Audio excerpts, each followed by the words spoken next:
Assalamualaikum warahmatullahi wabarakatuh.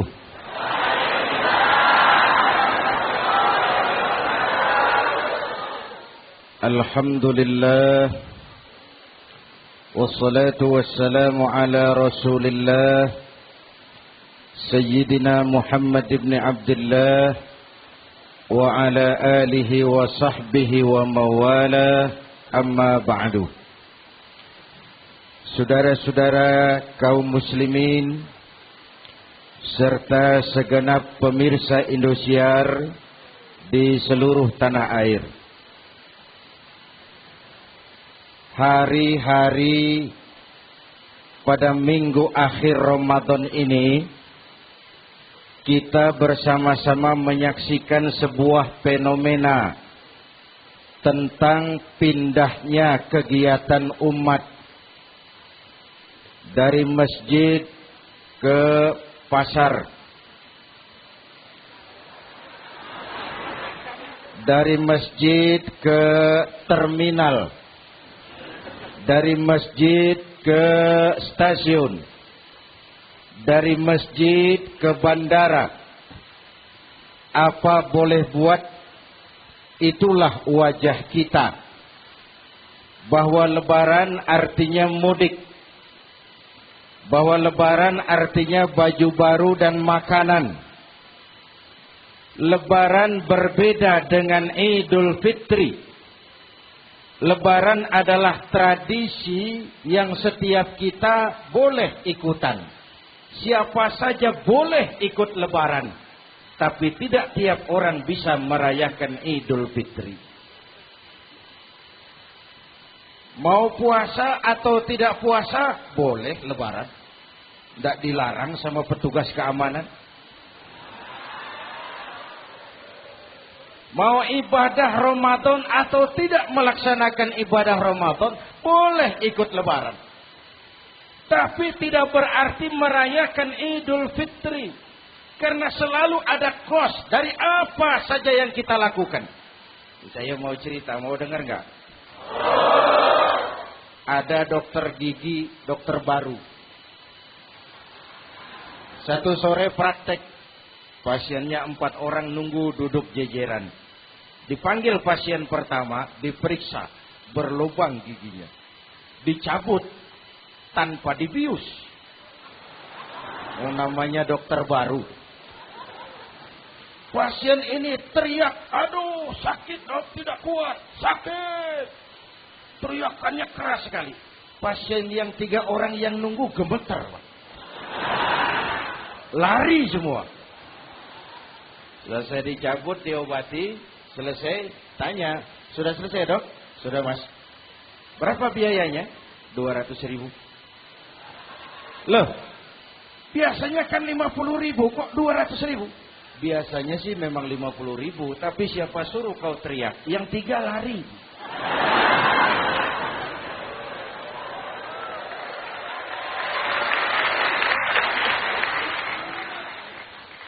Cerita pendek ini ingin berpesan kepada kita, selalu ada ongkos yang harus kita bayar dari apa saja yang kita lakukan. Mau ibadah atau tidak, mau jadi orang baik-baik atau jadi bajingan paling tengik, mau berbuat salah atau berbuat soleh, selalu ada kosnya, selalu ada ongkosnya. Malam ini kita bicara kembali kepada fitrah, Idul Fitri. Bagaimana caranya? Pertama saya ingin mengutip bagian pendek dari ayat 185 Al-Baqarah. Walitukmilul iddata walitukabbirullaha ala ma hadakum wala'allakum tashkurun. Ada 4 hal dari cuplikan ayat pendek ini. Pertama, walitukmilul iddata. Hendaknya engkau sempurnakan jumlah bilangan hari puasamu. Berpuasa sebulan penuh. Sebulan penuh itu bisa 29, bisa 30. Pak, kalau beda pendapat bagaimana? Ada yang lebaran tanggal 5, ada yang lebaran tanggal 6. Hadirin, Bagi yang punya kemampuan berijtihad, silahkan melakukan ru'yatul hilal. Bagi yang tidak, lebih aman ikut pesan Nabi. Apa pesan Nabi? Fa iza ikhtalaftum fa'alaikum bis-sawadil a'zam ma'al haqqi wa ahlihi.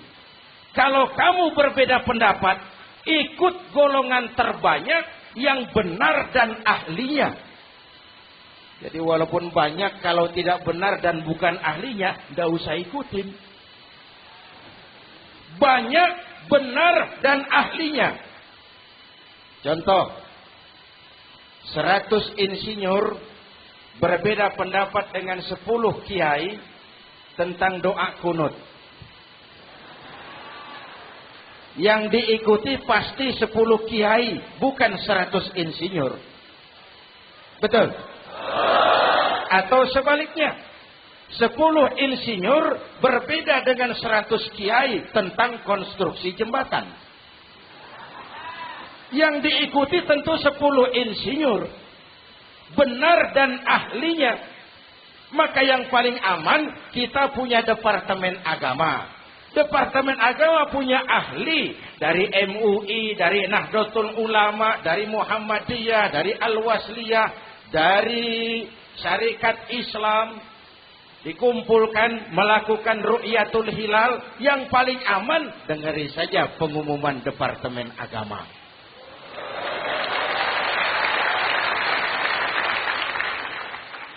Tapi tetap menghormati mereka yang meyakini 1 Syawal jatuh pada tanggal 5. Beda boleh, marah jangan. Jelas? Saudara boleh suka tempe, tapi jangan menghina orang yang tidak suka tempe. Saudara boleh senang tahu, tapi jangan ngenyek karo wong yang senang tahu.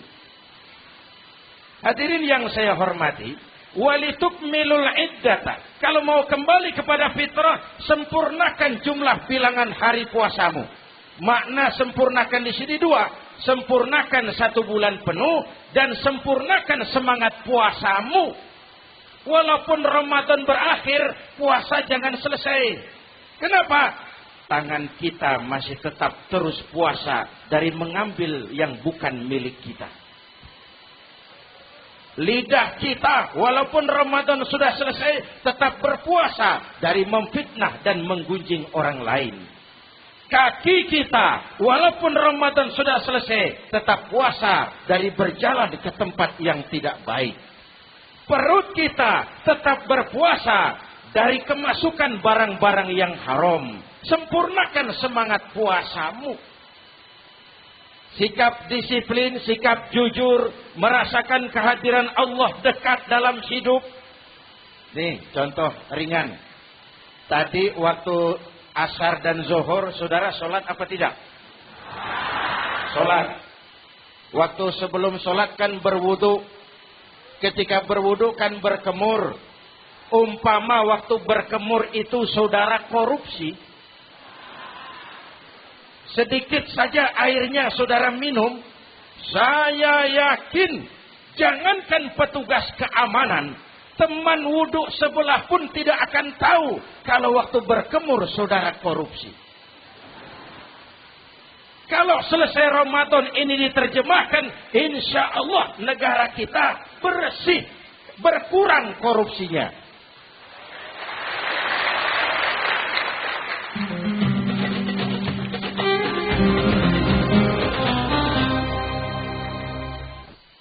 Hadirin serta segenap pemirsa Indosiar yang saya cintai, saya kembali kepada pesan Al-Baqarah 185 tadi.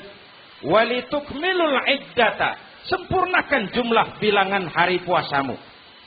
Puasa sebulan penuh dan kemudian lanjutkan semangat Ramadan. Disiplin, merasakan diri di bawah pengawasan Allah. Sekarang ini Allah ditekan. Kita iman dalam ucapan tapi sekuler dalam perbuatan. Tuhan cuma ada di masjid. Di kantor Tuhan hilang, maka korupsi merajalela.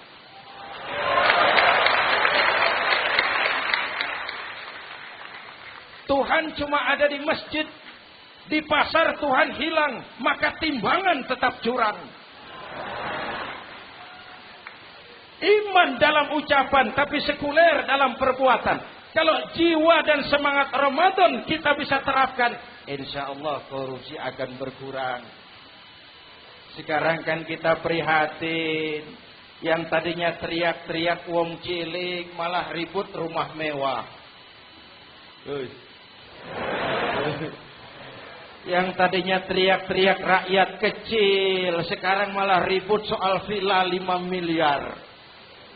Ini kan menyedihkan, memilukan, dan memalukan. Tidak punya sense of crisis. Nah, saya juga nggak tahu apa itu. Udah dengerin aja, kenapa sih? Usil bener.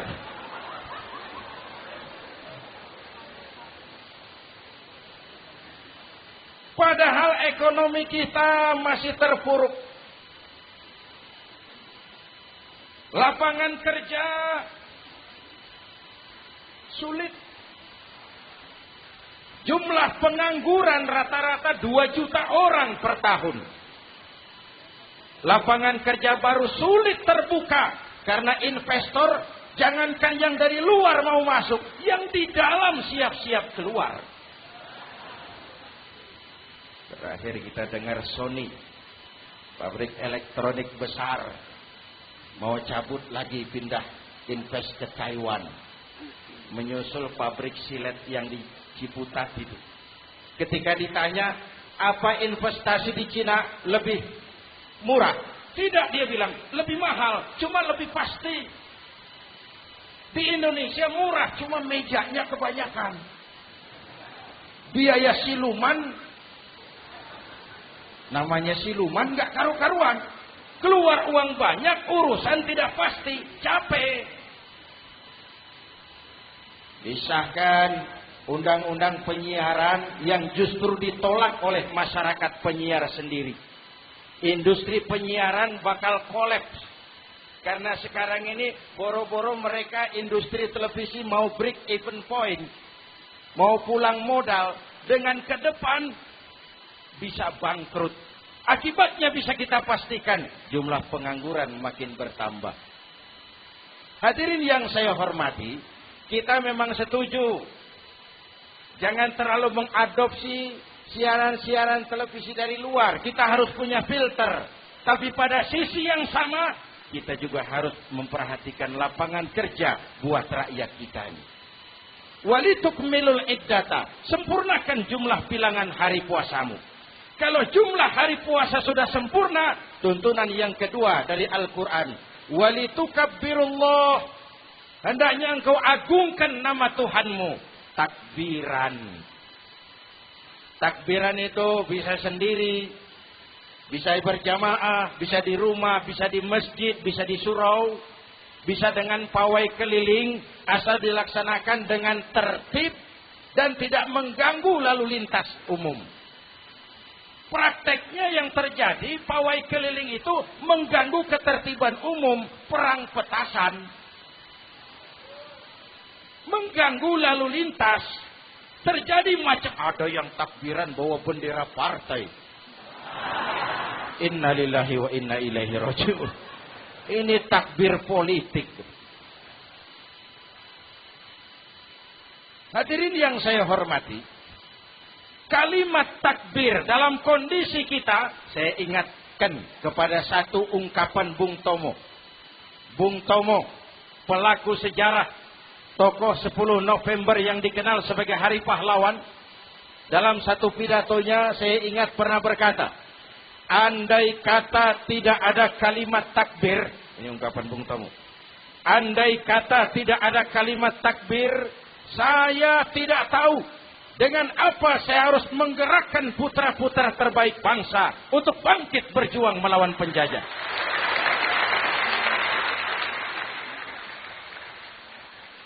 Ketika Allahu Akbar, itu londo kelihatannya kecil, meriam nggak meleduk. Dahulu orang-orang tua kita cuma ada dua kata, merdeka atau mati. Tidak berpikir, nanti kalau menang dan merdeka saya jadi wali kota di mana.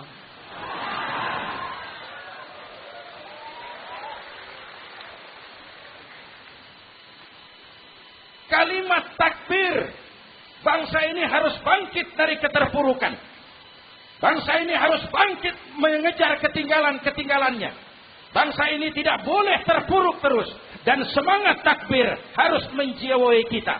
Tidak ada capek dalam perjuangan. Tidak ada puas dalam upaya. Keberhasilan cuma pengantar ke arah keberhasilan yang lebih baik lagi. Walitukabbirullah. Hendaknya engkau agungkan nama Tuhanmu. Nama Allah menjadi motivasi besar dalam kehidupan kita. Ini pesan Quran Al-Baqarah 185. Pesan kedua, setelah sempurnakan jumlah bilangan hari puasamu, agungkan nama Tuhanmu. Takbiran. Kalimat takbir sendiri kalau kita lihat pada kalimatnya ada kata La ilaha illallah wahdah sadaqa wa'dah wa nasara 'abdah wa a'azza jundah wa hazamal ahzaba wahdah. Tidak ada Tuhan selain Allah. Esa, tidak beranak, tidak diperanakan. Wahdah, tidak bisa diumpamakan dengan apapun. Sadaqa wa'dah, Allah yang maha menepati janjinya. Wa nasara 'abdah, Allah yang maha menolong hambanya. Kalau bukan kebesaran Allah, berat berjuang Ramadan ini. Melawan musuh yang tidak nyata. Olahraga itu, puasa itu kalau olahraga golf. Benar Pak, kalau tinju lawannya kelihatan.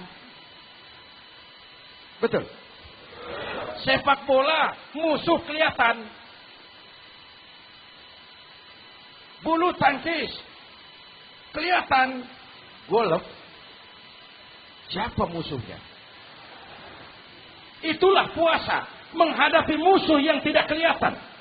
Itu lebih berat daripada perjuangan mengangkat senjata. Lebih berat daripada berjuang mengorbankan harta. Tapi kalau di bulan Ramadan saja Rasulullah menang dalam perang Badar, itu harus jadi sumber motivasi. Dengan kalimat takbir, dengan keagungan Allah, bangsa Indonesia harus bangkit dari keterpurukan. Ibu bapak hadirin yang saya hormati. Jadi bukan akhir Ramadan lalu sibuk beli baju. Boleh, tapi bukan itu yang utama. Laisal id bilibasin jadid, walakinnal id bita'atin yazid.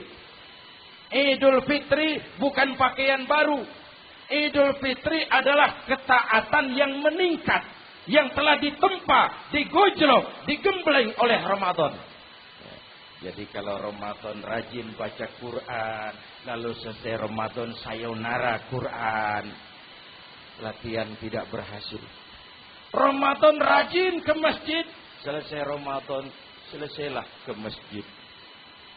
Awal Ramadan full house sampai ke halaman. Akhir Ramadan cuma imam berdua tikar. Masjid kembali senyap. Padahal masjid adalah pusat kegiatan umat.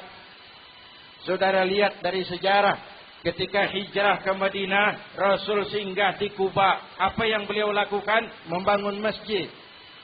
Ketika sampai di Madinah, kesibukan pertama beliau apa? Mencari rumah dinas? Bukan. Kesibukan pertama beliau mencari lokasi di mana membangun masjid. Isra dan Mi'raj, perjalanan besar dimulai dari masjid ke masjid. Ini indikasi masjid memang merupakan pusat kegiatan umat. Umat Islam dengan masjid seperti ikan dengan air, tidak boleh pisah. Ada ikan yang tidak betah di air? Ada. Ikan mau modar.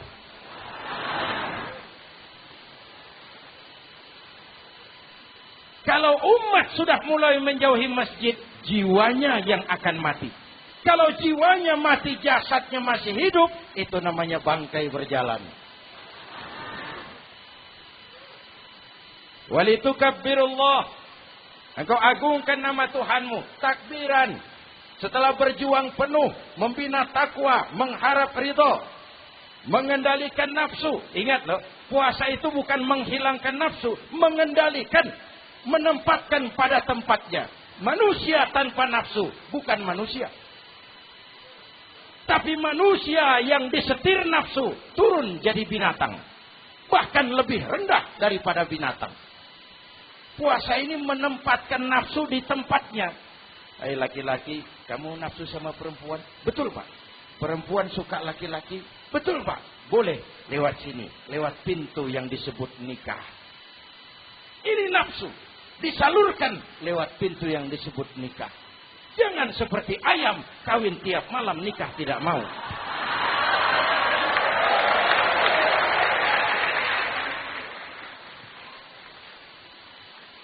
Hai manusia, nafsu kepada materi, kepengen kaya? Iya Pak. Boleh.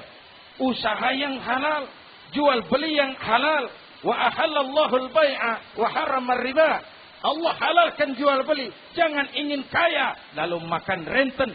Ingin kaya lalu korupsi. Ingin kaya lalu buka peternakan tuyul.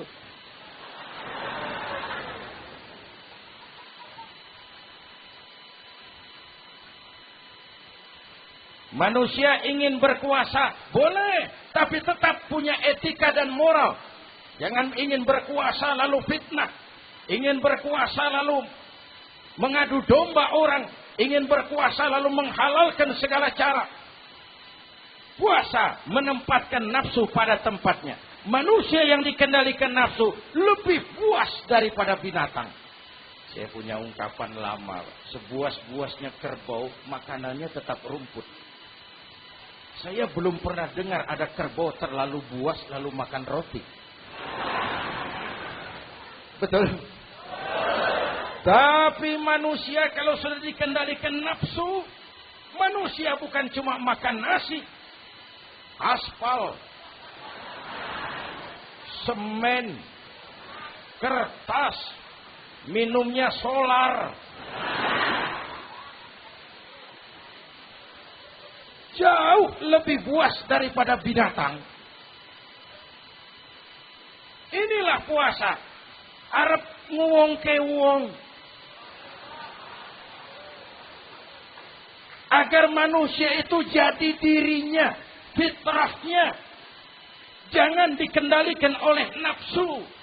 Kita ini sudah diciptakan fi ahsani taqwim. Masya Allah.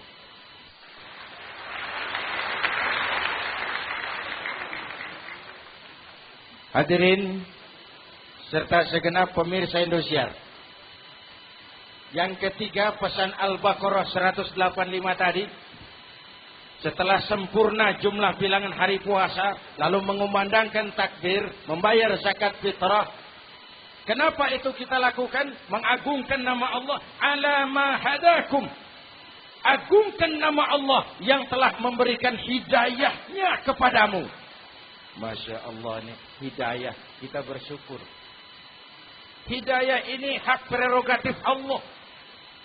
Diberikan kepada siapa saja yang dikehendaki oleh Allah. Kita bisa lihat dalam sejarah. Ada anak Nabi tidak mendapat hidayah. Tidak terpanggil mengikuti kebenaran yang disampaikan oleh bapaknya. Namanya Kan'an, putra Nabi Nuh. Ada ayah Nabi bernama Azar, ayah Nabi Ibrahim. Putranya penegak tauhid, ayahnya produsen berhala. Ada istri Nabi, istrinya Nabi Lut, tidak mendapat hidayah, tidak terpanggil mengikuti kebenaran. Lalu Abu Jahal, Abu Lahab, paman Nabi, melihat Nabi, menyaksikan mukjizat, mendengar wahyu, melihat tutur kata Nabi, hidayah tidak datang kepada dia, maka mereka tidak terpanggil mengikuti kebenaran. Kita alhamdulillah keponakan Nabi saja bukan, mendapat yang namanya hidayah ini harus kita pelihara kita jaga baik-baik. Karena ini merupakan hak prerogatif Allah. Yahdi man yasha. Diberikan kepada siapa saja yang dikehendakinya. Hadirin, sembari kita mengambil pelajaran tentang Kan'an yang tidak dapat putra Nabi Nuh. Ini saya ngambil bagian cerita sejarah. Masih mau dengar? Nabi Nuh diberi umur 950 tahun. Berdakwah sepanjang hidup. 800 tahun beliau dakwah. Dapat pengikut tidak lebih 80 orang. Rata-rata 10 tahun satu. Yang dihadapi ini umat yang kurang ajar, bandel, bajingan, tengik.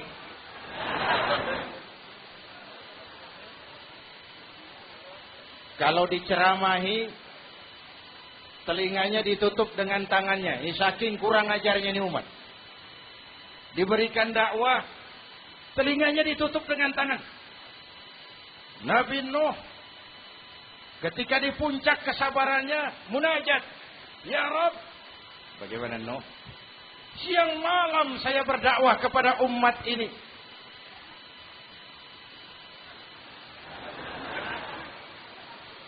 Saya sampaikan risalahmu, saya canangkan seruanmu, saya sampaikan ajaranmu.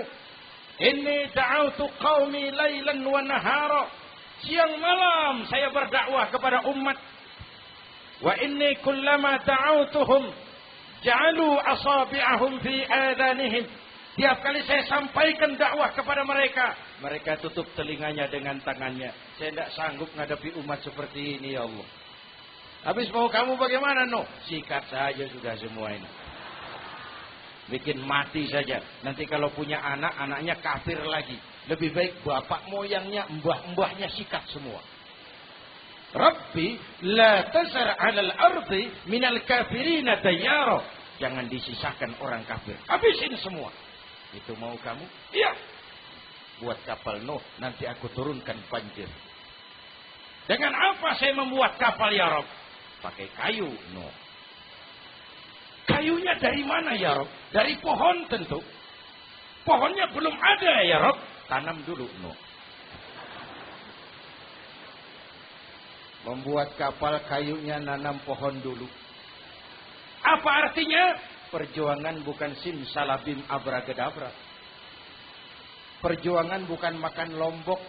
Ini hari dimakan, ini hari pedas. Perjuangan itu proses. Ada keringat, ada air mata, ada darah, tempo-tempo nyawa. Itulah perjuangan. Sudah pohon ditebang, buatkan kapal di tengah kampung. Umat unjuk rasa lagi. Nuh makin gila. Bikin kapal di tengah kampung, mau belayar kemana?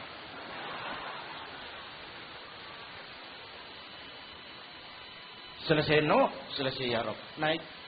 Orang-orang yang beriman bersamamu, naik. Binatang serba sepasang, naik. Naik Nuh, naik. Orang beriman, naik. Binatang serba sepasang. Gerimis mulai turun.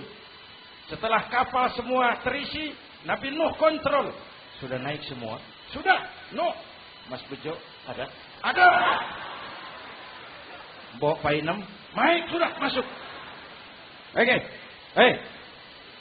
Kan'an anak saya ikut tidak naik kapal. Kami tidak lihat, Nuh. Turun ke bawah. Ada Kan'an. Kami tidak lihat, Nuh. Naik ke atas buritan. Kelihatan Kan'an tidak ikut naik kapal. Kumpul bersama orang kafir di daratan. Inilah potret kehidupan. Kumpul dengan orang-orang kafir. Berapa banyak anak-anak kita tidak mau ikut orang tuanya ke masjid. Kumpul dengan orang-orang kafir di tempat maksiat. Nuh karena sayang kepada anak. Dari atas kapal memanggil. Ya bunayyar kam ma'ana. Ini bahasa orang manggil, Pak. Kan'an. Kesini nak. Naik kapal sama papi. Ini terjemahan bebas.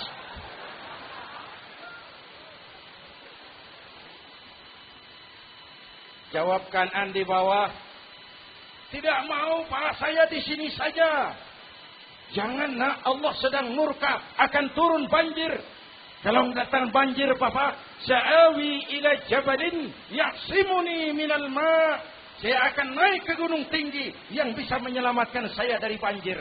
Kan'an naik ke gunung tinggi, gunung pun tenggelam dihantam banjir. Dalam puncak kepedihan, Nabi Nuh akhirnya sadar. Ya Allah, kalau orang kafir tenggelam, memang saya yang minta, tapi Kan'an kan anak saya. Nuh, anggap Kan'an bukan anakmu. Wa innahu amalun ghairu salih.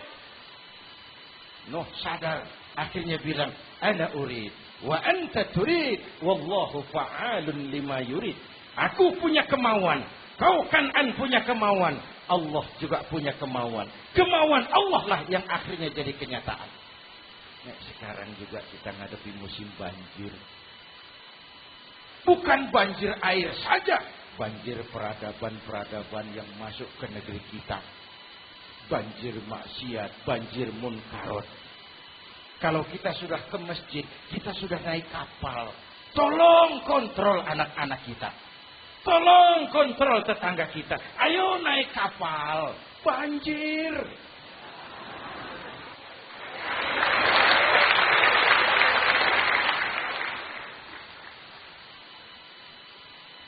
Ditutup ayat ini dengan wala'allakum tashkurun. Atas hidayah yang diberikan kepada kita, kita bisa melaksanakan ibadah Ramadan, bisa takbiran, dan diakhiri dengan ungkapan tasyakkur. Tasyakkur dan tafakkur, mensyukuri nikmat. Saya berulang kali mengingatkan, nikmat bisa berubah menjadi azab kalau kita tidak pandai mensyukurinya. Bayangkan, Pak, tahun 87-an kita itu jadi negara yang berswasembada pangan. Beras kita cukup untuk rakyat kita. Sekarang kita jadi pengimpor beras terbesar. Kita beli beras ke Vietnam, kita beli beras ke Thailand, ke negara-negara yang lebih kecil dari kita. Kenapa? Karena sawah kita tanami gedung dan beton. La in syakartum la azidannakum wa la in kafartum inna 'adzabi lasyadid. Kalau kamu bersyukur, aku tambah nikmat. Kalau kamu ingkar, tidak pandai bersyukur, awas, azabku pedih. Maka ungkapan saya, orang kaya bisa masuk surga karena hartanya. Orang kaya bisa masuk neraka juga karena hartanya. Syukur apa tidak syukur. Pejabat bisa masuk surga karena jabatannya. Pejabat banyak yang masuk neraka juga karena jabatannya. Syukur apa tidak syukur.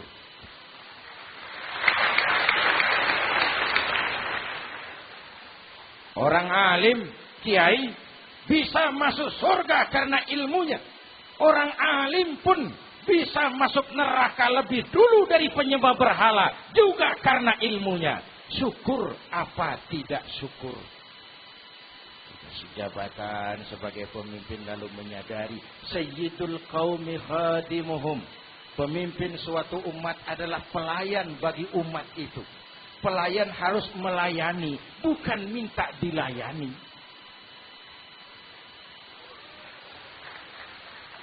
Selama ini kita memandang jabatan itu jalan pintas menuju kaya. Jabatan itu artinya kekuasaan dan fasilitas. Maka yang lahir rampok-rampok baru.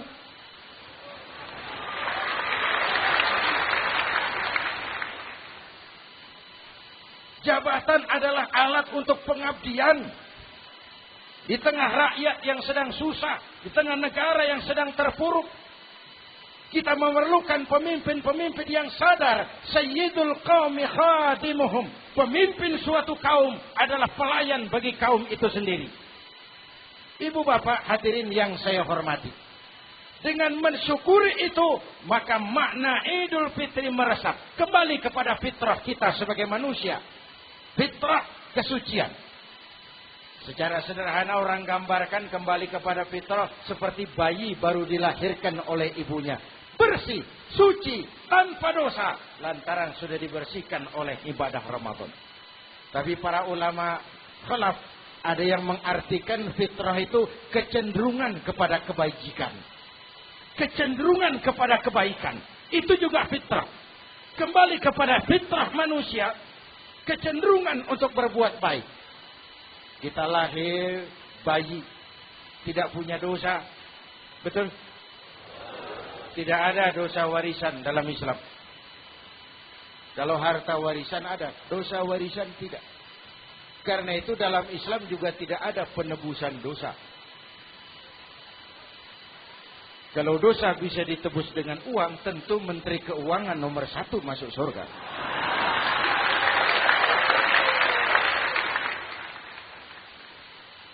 Dosa dalam Islam ditebus dengan taubat. Langsung kepada Allah, sonder calo. Hadirin yang saya hormati, inilah bulan di mana kemungkinan kita melakukan pemutihan.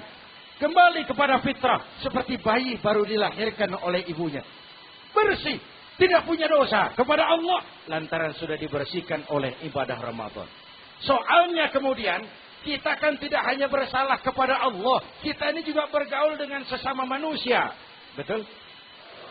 Sebuah hadis, sahabat bertanya, ditanya oleh Rasul, "Atadruna manil muflis?"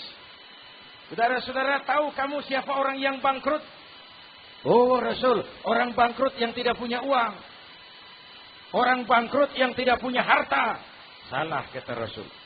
Orang bangkrut, innal muflisa min ummati, yang bangkrut dari golongan umatku, yang besok di hari kiamat datang menghadap Allah dengan membawa pahala solat, membawa pahala zakat, membawa pahala haji, membawa pahala sedekah pada satu pihak. Sementara pemirsa, pada sisi yang lain sebelah kiri, orang ini juga datang membawa kesalahan karena pernah mencaci maki orang, pernah memfitnah orang, pernah memakan harta orang dengan cara yang zalim. Satu sisi bawa kebajikan, sisi lain bawa kesalahan. Kalau ini yang terjadi, bagaimana nasib kita, kata Nabi? Tuhan, ini pahala solat saya, ini solat yang wajib, ini yang sunnah, rawatibnya, nawafilnya. Datang orang, sebentar Tuhan, apa? Dia memang rajin solat, tapi saya pernah dicaci maki. Hancur nama saya, remuk hati saya. Di dunia saya tidak bisa membalas karena dia lebih berkuasa. Sekarang saya menuntut keadilan. Betul? Ya Tuhan, sini pahala solatmu, kasih orang yang kau caci maki. Tuhan, ini pahala puasa saya, yang wajib Ramadannya, sunnah 6 hari Syawalnya, Senin Kemisnya. Ini Tuhan. Datang lagi, sebentar Tuhan. Kenapa? Dia memang rajin puasa, tapi saya pernah difitnah tanpa benar. Dicorengkan arang ke dahi. Hancur nama saya karenanya. Saya menuntut keadilan karena di dunia waktu itu cuma banyak pengadilan, tapi tidak ada keadilan.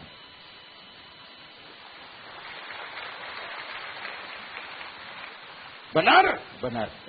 Pahala solatmu kasih orang yang kau fitnah. Tuhan, ini pahala zakat saya. Datang lagi, Tuhan, dia memang suka zakat, tapi korupsinya lebih besar dari zakatnya. Untuk keadilan, sini pahala zakatmu kasih. Kalau habis pahala kebaikan, orang yang menuntut masih banyak, diambillah dosa orang yang kita sakiti, diberikan kepada kita. Pahala dipreteli, dosa diberikan. Apa enggak bangkrut? Ibarat orang dagang, modal habis, tagihan hutang datang terus. Kenapa? Orang ini cuma baik hubungannya kepada Allah, tapi tidak baik hubungannya dengan sesama manusia. Karena itu, dalam konteks dengan fitrah, manusia makhluk yang fitrah. Apa fitrah itu? Pertama, manusia makhluk yang bertuhan. Itu fitrah. Mengingkari Tuhan, mengingkari fitrah. Yang kedua, manusia makhluk sosial, zon politikan. Itu fitrah. Kita tidak bisa hidup sendiri. Betapa dan siapapun kita memerlukan yang lain. Maka nuansa Ramadan ini intinya adalah silaturahmi. Nuansa Idul Fitri, silaturahmi antar sesama kita. Ada baiknya saya ingatkan lagi sebuah hadis. Masih mau dengar? Selesai sholat Id, Sahabat mendengar Rasul mengucapkan amin 3 kali. Amin, amin, amin. Ya Rasul, ada apa? Tadi turun Jibril selesai sholat. Mau berdoa. Muhammad, aku mau mohon kepada Allah. Mau kau aminkan? Silakan Jibril. Jibril doa, Rasul amin. Doanya 3 macam permohonan, maka Rasul 3 kali mengucapkan amin. Kalau sudah Jibril yang doa, Rasul yang amin, apa ya doanya ditolak? Apa isi doanya? Yang pertama, ya Allah, doa malaikat Jibril. Hari ini 1 Syawal, waktu itu doanya, saya mohon kepadamu, jangan engkau terima puasa dan ibadahnya anak yang durhaka kepada ibu bapaknya. Rasul mengucapkan amin. Renungan buat kita.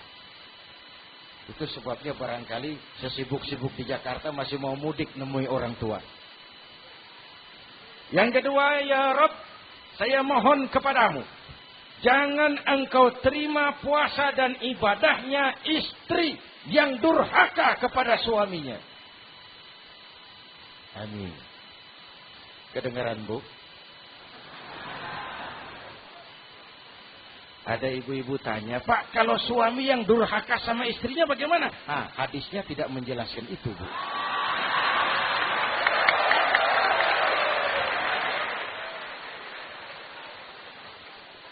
Lo menang sendiri. Yang jelas suami itu presiden rumah tangga, dimintakan tanggung jawab tentang istrinya.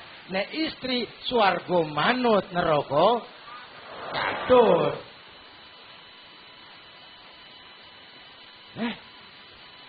Ketika pulang Isra Mi'raj saja Rasul bercerita, aku diperlihatkan neraka.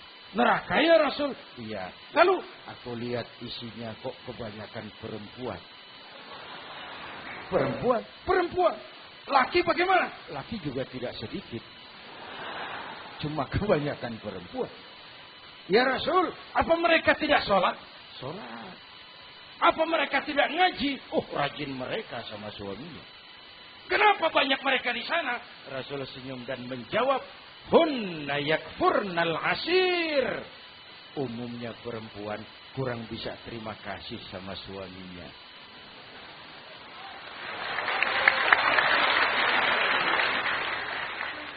Ini penyakit turunan. Oi, ngaku oi.